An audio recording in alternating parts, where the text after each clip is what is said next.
There are two reasons why I love Life of Pi. The first is that it is a visual masterpiece. And the second is that for me personally, it should not have worked. I should not have liked this. And when I finished watching it, I immediately wanted to watch it again. So this film is directed by Ang Lee, written by David Magee, based on the novel by Yann Martel. I haven't read the novel. I don't know if I want to read the novel, because as I said, the real reason I like this film is mostly because of the visual beauty of it. I just love watching it. But maybe one day I will give the book a read and see how it compares. Certainly, if you've read it, let me know what you think. And maybe I'll give it a read.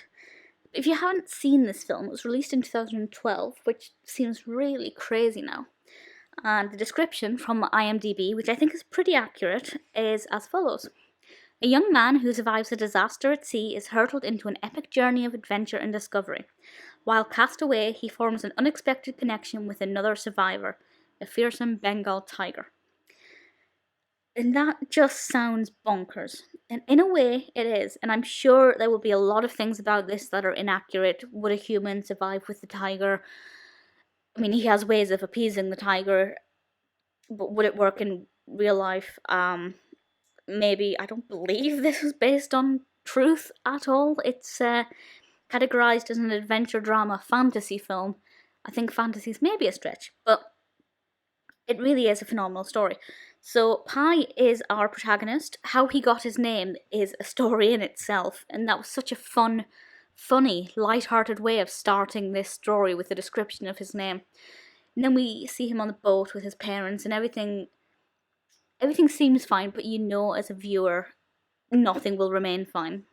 And then this disaster happens, and he finds himself on this little rickety getaway. And then the next thing he knows, he's actually there with his Bengal tiger. And the tiger is so beautiful and so kissable, and I love big cats. I really adore big cats. And the whole journey is them, getting back to shore, but they're in the middle of nowhere, so it takes a very long time. And how do they survive it and the different troubles that they face on the way? And I will say the way I've described it makes it sound like a pirate film, where it's just going to be storms and pirates and bad weather. But there are other things that make it very different to that kind of film. As I said at the beginning, one of the reasons why I really liked this is because I didn't think I would. And the reason why I didn't think I'd like it, sorry, is that I don't like journey stories. I don't like road trip stories. I don't like stories that are set primarily in one location, for the most part. Obviously, there are exceptions. And this one is set pretty much in a tiny boat in the middle of nowhere. And I thought, well, how is that going to keep me engaged? How will I not get bored in this 2-hour-long film? And the reason I didn't get bored is because of the beautiful storytelling. The pacing is so good. It feeds us tidbits of trouble at the right times. There's heartwarming moments, there are emotional moments. The narrative style is really effective. And as I said, the visual quality of this film is out of this world. I did not see this in the cinema. I wish I did. I really wish I did. Because it just would have looked so spectacular, and that tiger would have looked so beautiful on the big screen. And I know there's more to the tiger than its visual appearance, but I do very much love big cats. Honestly, you have to expect the unexpected with this film, because it is absolutely nothing like what I would have thought.